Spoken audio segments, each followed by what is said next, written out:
I'm joined now by Pod Save America's Tommy Vietor. Tommy, thanks for joining me. Great to see you. Happy Thanksgiving. Happy Thanksgiving. Almost. Yeah, we're almost there. So, Tommy, we just saw a big expose that seems to be rubbing Trump and Republicans the wrong way. A lot of rubbing. From the New York Times, saying that that Donald Trump is slowing down, that his age is catching up with him. So first and foremost, to what extent, walk us through a little bit about what this expose showed. And I want to talk about whether you think it actually matters. Yeah. Breaking news, Brian. Trump is old. The headline was Trump faces realities of aging in office. Can you imagine a headline that will piss him off more, by the way? Like an insecure man who just can't grow up. So a couple specifics in this story that are worth noting. Trump recently had an MRI, and we have zero information about why, what it was for.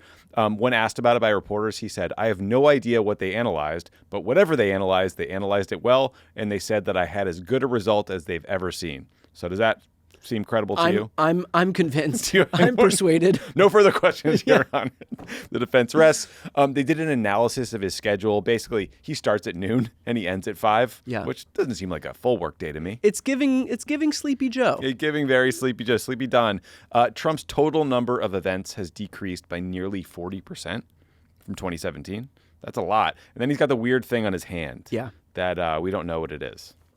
You know, I think the irony of all of this is that we really wouldn't even be talking about it if not for Donald Trump himself making the age of the president the principal issue that this country has to contend with. And so after 4 years of Republicans hammering away at this over and over and over again, that's why this has become such a potent topic of discussion, is because of these Republicans themselves. Like, this is them getting foisted on their own petard, right? Is it foisted? Yeah, foisted away. And so I just think that's that the only reason that we are sitting here talking about this right now is owed entirely to Donald Trump, who at what was he? Was 77, 78 years old when he was making these attacks against Joe Biden, recognizing that of course he was going to try to run again. Like, how is this not setting himself up for failure in just a couple of years when he would be the new oldest president this country's ever had?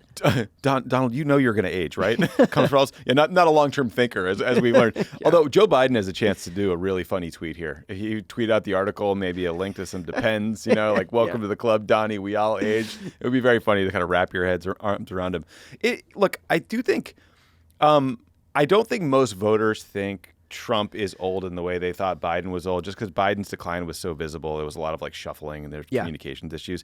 I do, though, think it's worth thinking about one of Trump's strengths as a candidate, as a politician, is that he just projects as strong and decisive, and people think he makes strong decisions. And if they start to think oh, maybe not, maybe he's lost a step, maybe he's getting weak, maybe he's slowing down, that'll chip away. Yeah, and especially given the fact that there's not somebody else can just come up and fill the void left by an increasingly slowing down Trump, because he doesn't want to allow that. He doesn't allow anybody else to get the attention. And JD Vance sucks. And JD Vance sucks, which doesn't help things along either. But it's not like he's going to make way for his heir to come and be the spokesperson for this administration. He wants it to be him. It will always be him. And so we're stuck in a situation, or they're stuck in a situation, where they've got somebody who's slowing down, who's becoming increasingly, he's always been kind of incoherent, but increasingly incoherent off of the already low bar that he set for himself. And everybody's so afraid of him because he is so relentless in his attacks against anybody who doesn't show blind deference to him. And so no one has the courage to step up. I mean, even Ted Cruz just barely the other day, when he was asked if he was going to run in 2028, it was notable in the sense that he didn't just come out and say, no, I couldn't possibly do that. Donald Trump is my leader today, tomorrow, and always. He didn't do that. But even still, Trump is a lame duck president. And the fact that even still Ted Cruz was too afraid to just come out and say, yes, I'm going to run for president. And it's going to be a long road and we have a lot of stuff to fix in this country, whatever, blah, blah, blah. But even still, he couldn't do that because of the way that Donald Trump operates. Yeah, because Trump is still kind of soft floating this third term thing, despite it being completely unconstitutional. Thereby freezing the whole field against his own party. Yeah, and he'll be kind of anointing Rubio, but also anointing JD Vance, and sort of It feels having them very fight it out. Logan Roy. Oh yeah, it's where Don it's and just Eric. like, is it gonna be Shiv? Is it gonna be like, They're all hateable characters, though. That's the moral of the story. Yeah, Donald Trump. He is the center of the MAGA universe. He's the sun they all revolve around. He is him, but he increasingly needs hims. So we'll see how this goes long term. Did you just try to do a plug for Hims in the middle of the show? Yeah, they're not even a sponsor. I don't know. The pun worked. All right. Well, on that great segue, I want to move over to one more topic that a lot of us have been focusing on, and that is Marjorie Taylor Greene, who is one of the few people who is willing to speak out against Dear Leader. And so today, in the aftermath of Mike Cernovich kind of, I guess, needling her, he's this right-wing provocateur commentator, needling her and saying that she needs to serve out her full second term. She took to Twitter, quote tweeted that, and wrote, and I'm going to put that right here on the screen. "Oh, I haven't suffered enough for you while you post all day behind a screen. Do I have to stay until I'm assassinated like our friend Charlie Kirk? Will that be good enough for you then? Shit posting on the internet all day isn't fighting. Get off your ass and run for Congress. I fought harder than anyone in the real arena, not social media. Put down your little pebbles and put your money where your mouth is." I love that. I mean, zero fucks left to give, Marjorie Taylor Greene. I got to ask, first and foremost, on this front, what impact do you think that this is going to have, that her kind of feeling unburdened, unrestrained, may have on other Republicans who have, all thus far felt like they were just kind of under the thumb of Donald Trump, can't say an ill word of the God King. Now to see his most loyal foot soldier come out and so thoroughly, freely rebuke him, do you think that has any impact, or is everybody else just saying like, nah, she's retiring. That's good. That's good for her. But I want to keep my job, and so fuck that. I'm just going to keep quiet. Yeah, I mean, it's a good question. I mean, I do think, look, he looks weakened because of the whole Epstein files fiasco. Yeah, and that's not over yet, right? Correct. I mean, in 30 days or however, whatever the clock's run down already, we are going to see some sort of release of new files, and I assume another fight about what the administration is withholding. So Trump is weakened on that front. I think that courage begets courage in politics, like there's strength in numbers. If a bunch of members see Marjorie Taylor Greene willing to speak the truth, maybe that will make them feel like they can too. Also, messengers matter in politics. Like Marjorie Taylor Greene and Ro Khanna can say the same thing, but like audiences are going to hear it differently. Yeah. And if Marjorie Taylor Greene is out there, she has clout with her audience. She has clout and credibility, and they listen to her, and she gets fed into their algorithm in a way that like you and I never will. And so in the long term, like I think this could do some damage. No, I mean, I think it's important. Look, politics makes for really strange bedfellows. And as far as Marjorie Taylor Greene is concerned, because I know that a lot of people have a lot of trouble accepting the fact that it feels like there should be an alliance between Marjorie Taylor Greene and Democrats right now. I think look at it this way. If Marjorie Taylor Greene is agreeing with us, it's not like we're agreeing with her. It could be that Marjorie Taylor Greene is agreeing with us. And if that's what you have to tell yourself so that it feels more palatable. But again, like, this isn't about purity test. This is about figuring out what coalition you can, cobble together to persuade a few people. And to your exact point, if Marjorie Taylor Greene is able to reach people that you or I or any Democrats are not going to be able to reach, then you take what you can get.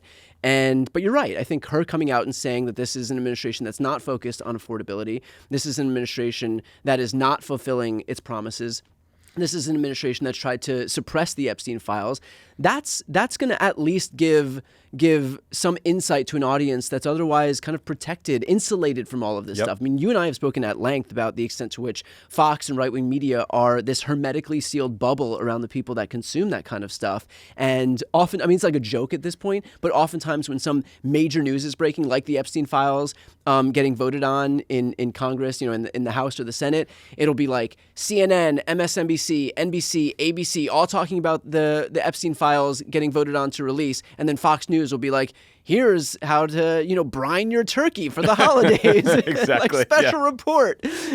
9 hours of coverage on how to brine your turkey. Yeah. And so I think when you have instances like this where you do have someone who has direct access to these people and you can get good information to shine through, then you take those opportunities. Yeah, you have right-wing media is these hermetically sealed bubbles, little submarine or whatever. But, if MTG lets one rip in the submarine, It's gonna smell extra bad. It's gonna be extra potent, and I think that's what's happening here. Yeah, it's just silent the whole time cooking that one up.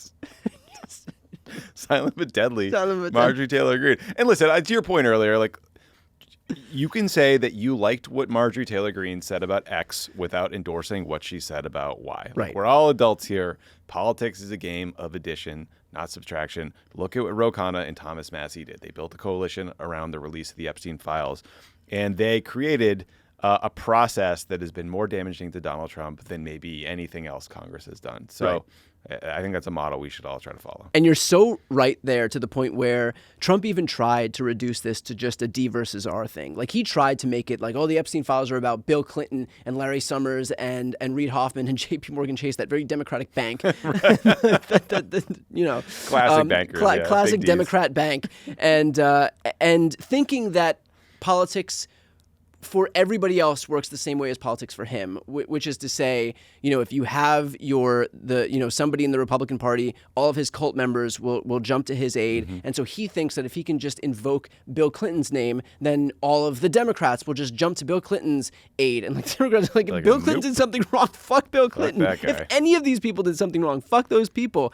And so that backfired. But you could see how he was trying to reduce this down into just a partisan squabble so that it could fall into the same trap that everything else falls into. And you're right. I mean, the fact that there was Thomas Massie there lent a lot of credibility and credence to this thing that otherwise would not have existed if it was led by like Ro Khanna, Jamie Raskin, Shifty Adam Schiff, Chuck Schumer. Schumer, exactly. So yeah, it's good news. Good work by them. And, it's nice to see little cracks. Little fissures. Yeah, we'll take it. With that said, also important to create more of these fissures is to continue to build up progressive media. So for folks who are watching right now, if you're not subscribed to Pod Save America's YouTube channel, I'm going to put that link right here on the screen and also in the post description of this video. Tommy, as always, thanks for the time. Happy Thanksgiving. Thanks for having me. Also, please, if you're not subscribed to Brian's channel, what are you doing? The button is literally right there. Just click it. It's free content. It's great stuff. Happy Thanksgiving. Happy Thanksgiving. Gobble, gobble.